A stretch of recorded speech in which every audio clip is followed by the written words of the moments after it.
Bismillahirrahmanirrahim. Halo guys, assalamualaikum warahmatullahi wabarakatuh. Jumpa lagi bersama kami di Marola Channel.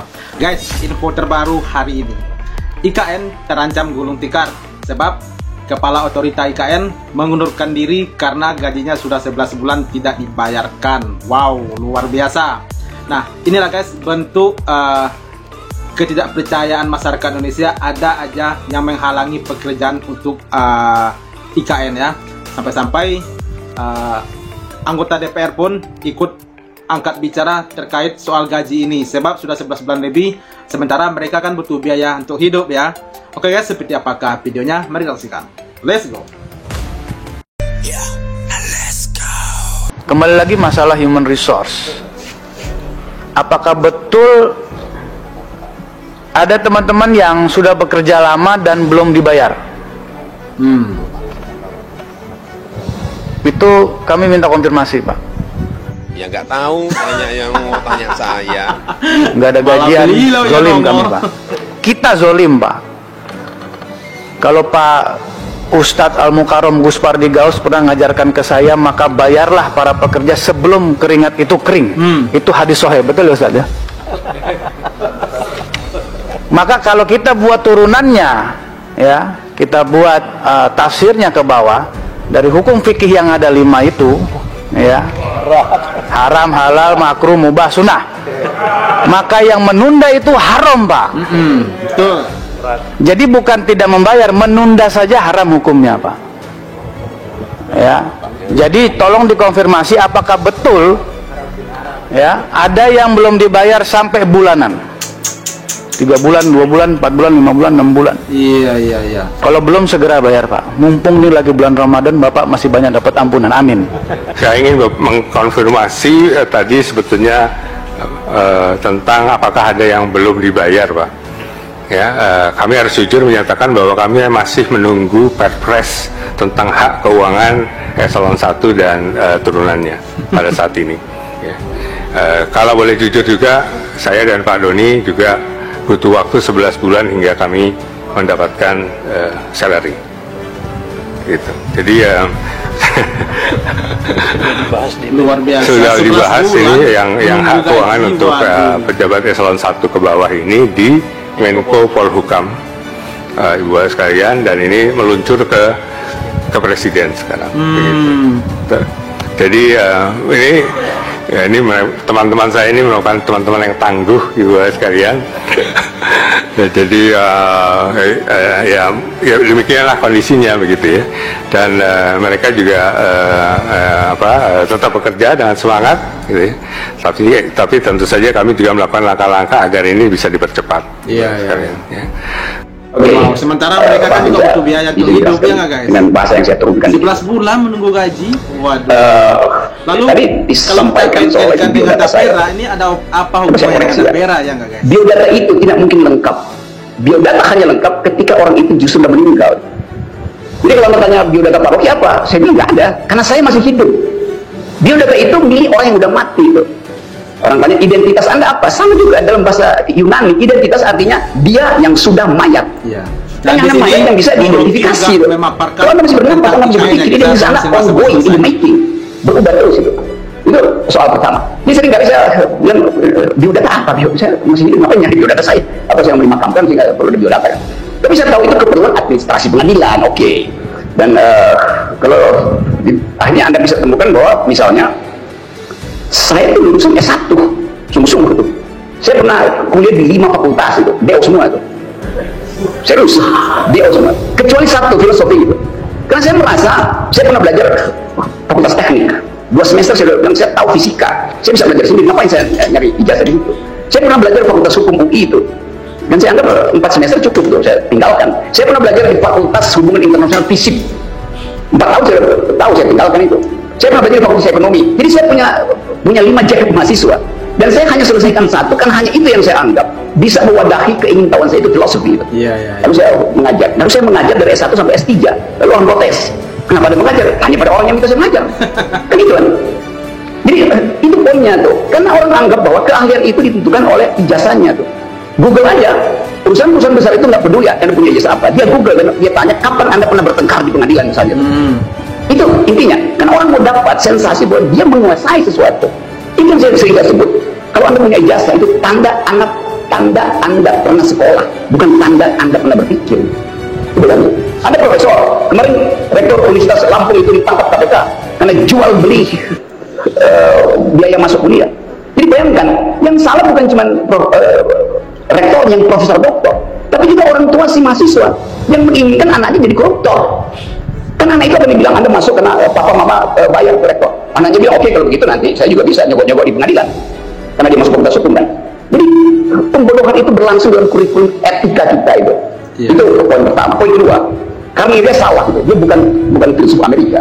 Ini sepertinya yang mengucapkan itu saya ucapkan dari memori saya. Yang mengucapkan itu seorang filsuf Prancis namanya Albert Camus.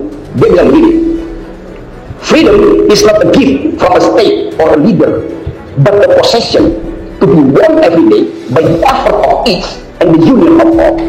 Bahasa Betawinya kira-kira begini, kebebasan itu bukan hadiah dari pemimpin atau negara, tetapi hak yang harus diperjuangkan setiap hari dengan cara sendiri dan secara bersama-sama. Itu frasa itu ditulis oleh filsuf Prancis keturunan Aljazair namanya Albert Camus dalam bukunya Resistance, Religion and Death.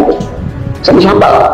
Kalau udah 30 tahun saya baca. Jadi kan Anda ingatkan, Anda mengundang saya untuk pakai memori saya tuh. Jadi itu fungsinya kenapa misalnya tadi begitu kata hate speech diucapkan, memori saya keluar. Kalau saya pernah belajar international legal human rights, maka saya tahu hate speech itu tradisi Eropa tadinya yang menyelamatkan untuk menutupi fraktur di kepala, cacat berpikir yang disebabkan oleh pembunuhan perempuan, pembunuhan nenek sihir 5-4 abad yang lalu. Itu intinya tuh. Nah, sekarang saya masuk pada poin tadi itu yang betul profesor sampai tadi yang sebelum saya yang menganggap yang memang itu yang menjadi tugasnya jurnalis itu, dan memang kejahatan, bahkan saya sebut kejahatan kebijakan itu akan kita lihat pertama-tama di IKN, kedua di Papua tuh. Kalau kita buktikan, oke, kita buktikan hipotesis saya tuh. Buktikan sekarang enggak.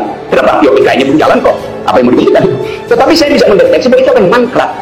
Kalaupun dia sukses, saya akan bilang itu salah karena itu akan mengusir burung dari Kalimantan. Itu akan meningkatkan kebisingan. Burung itu nggak bisa bercinta kalau bising. Bayangkan misalnya IKN selesai, lalu ada lapangan terbang di situ. Semua private jet, setiap hari 100 private jet masuk ke situ. Burungnya stres, burungnya kabur. Lalu bagaimana kita menganggap ikan tanpa kicauan burung? Kan itu poinnya kan?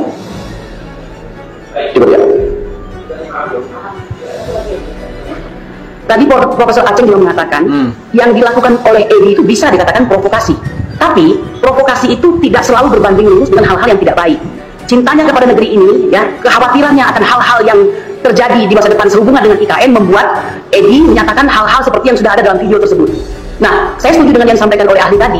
Saat ini tidak bisa kita lihat siapa yang akan jadi korban, tetapi yang pasti mungkin Kalimantan dan Papua. Bagaimana membuktikannya? Sekarang tidak bisa karena belum terjadi IKN. Itu juga yang disampaikan oleh Profesor Aceng tadi. Cara melihatnya kapan? Mungkin 5 atau 6 tahun yang akan datang.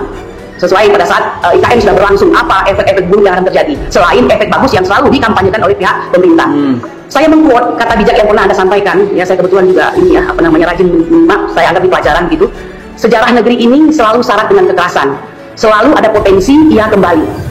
Pemimpin yang tak paham sejarah, tidak mengerti akan antropologi kekerasan itu, ia lalai mengaktifkan percakapan antar warga negara, sehingga berakibat fanatisme mengintai momentum. Mohon dijelaskan ini, Dr. Rocky Gerung. Mungkin saya tulis itu di kolom di majalah Tempo itu. Hubungannya ini dengan Edi Mulyadi ya?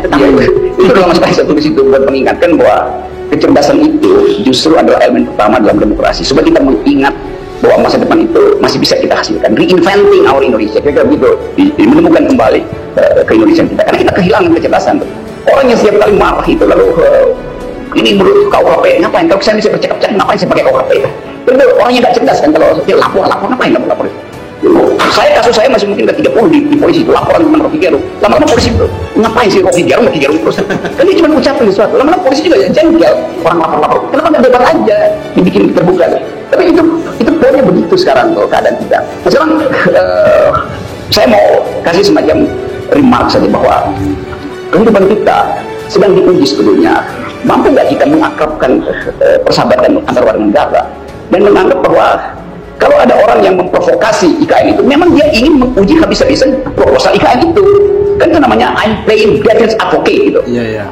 Apakah harus dia boleh itu?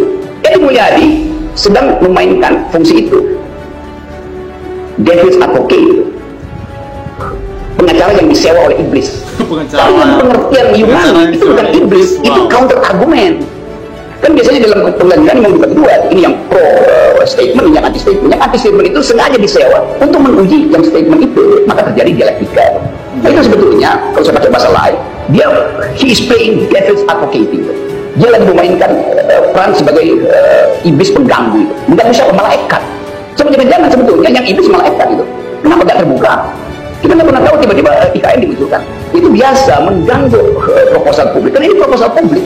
Lain kalau itu proposal pribadi Pak Jokowi, ngapain kita ganggu? Ini proposal publik, jadi publik harus scrutinize. Oke, mantap, luar biasa.